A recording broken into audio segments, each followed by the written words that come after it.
Assalamualaikum warahmatullahi wabarakatuh. Sebelumnya, perkenalkan saya Pipit Dwi Kurniasi dengan NIM B1B1222104, Program Studi Ilmu Pemerintahan, Fakultas Hukum Universitas Jambi.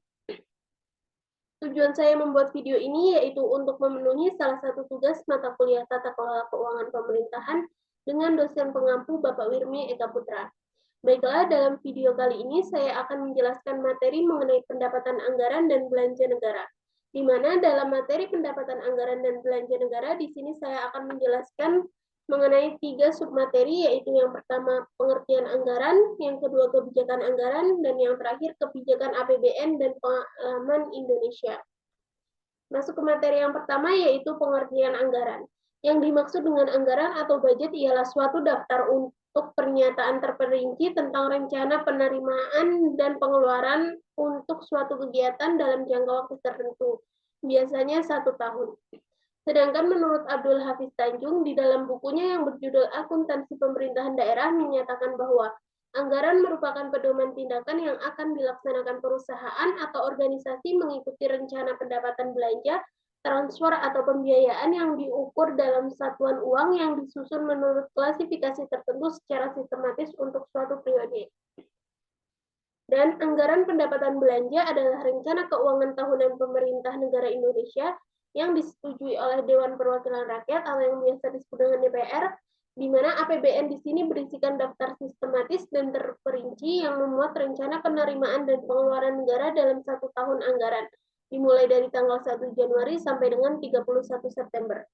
Materi selanjutnya yaitu perbandingan format APBN. Yang pertama, APBN pada masa Orde Baru. Pada era Orde Baru, APBN dikelompokkan menjadi 2 sisi, yaitu sisi penerimaan dan sisi pengeluaran.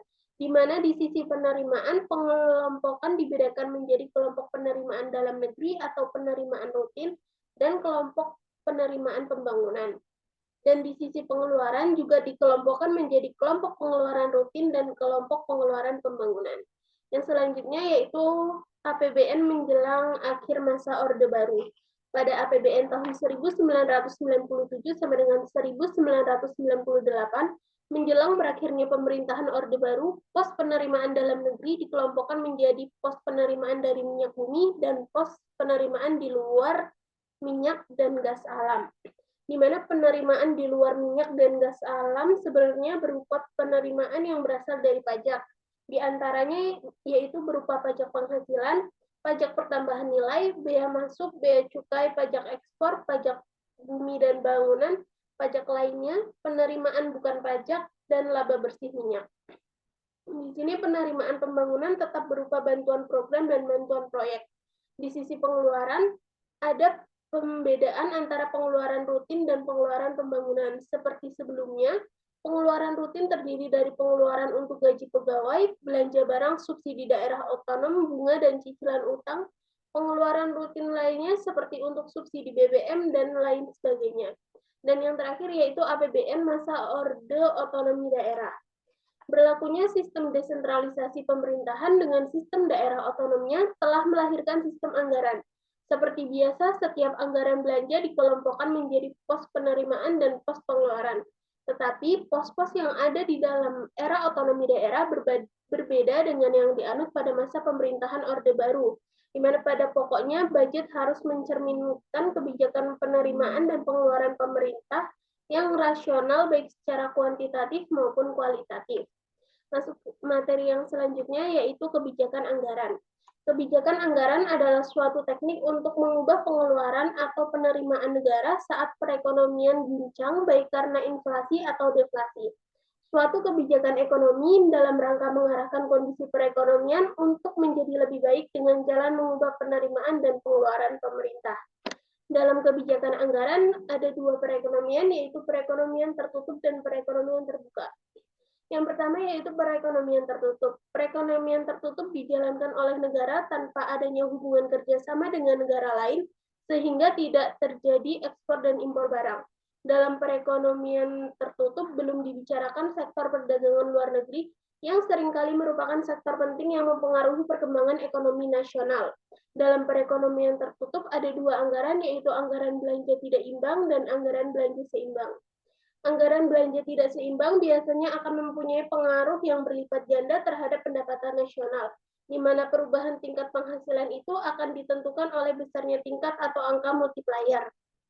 Yang kedua yaitu anggaran pendapatan seimbang. Anggaran pendapatan seimbang di sini disusun sedemikian rupa sehingga setiap pengeluaran pemerintah dapat dibiayai dengan pajak-pajak dan sejenisnya.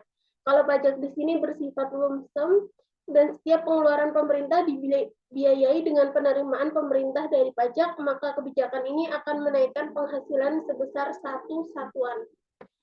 Materi selanjutnya yaitu perekonomian terbuka. Perekonomian terbuka adalah perekonomian yang melibatkan diri dalam perdagangan internasional, yaitu ekspor dan impor, barang dan jasa, serta modal dengan negara-negara lain. Perekonomian ini dijalankan oleh negara dengan adanya hubungan kerjasama dengan negara lain, sehingga terjadi kegiatan ekspor dan mengimpor barang.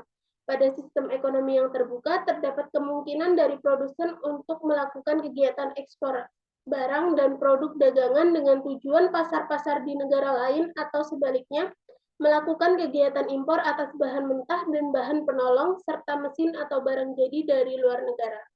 Materi yang terakhir yaitu kebijakan APBN dalam pengalaman Indonesia.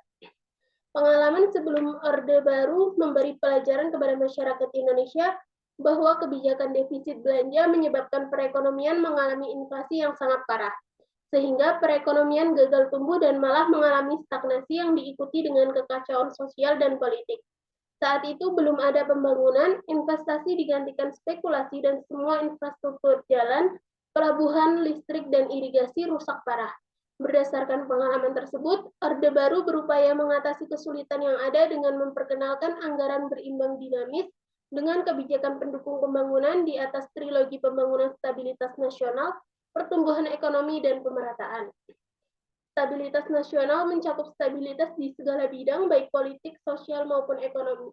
Dengan adanya stabilitas nasional akan dimungkinkan terciptanya kegiatan pembangunan untuk mencapai pertumbuhan ekonomi yang tinggi, yang sekaligus tidak melupakan aspek pemerataan. Tujuan-tujuan yang ingin dicapai oleh pembangunan ekonomi Indonesia serta landasan kebijakan pembangunan itu berperan dalam menentukan kebijakan anggaran, dan kebijakan anggaran tersebut akan mempengaruhi proses pembangunan ekonomi itu sendiri. Jadi terdapat kaitan melingkar satu sama lain. Baiklah, dari materi yang saya jelaskan mengenai angka pendapatan anggaran dan belanja negara, maka kesimpulannya yaitu anggaran pendapatan dan belanja negara atau APBN merupakan rencana keuangan tahunan pemerintahan negara Indonesia yang disetujui oleh DPR.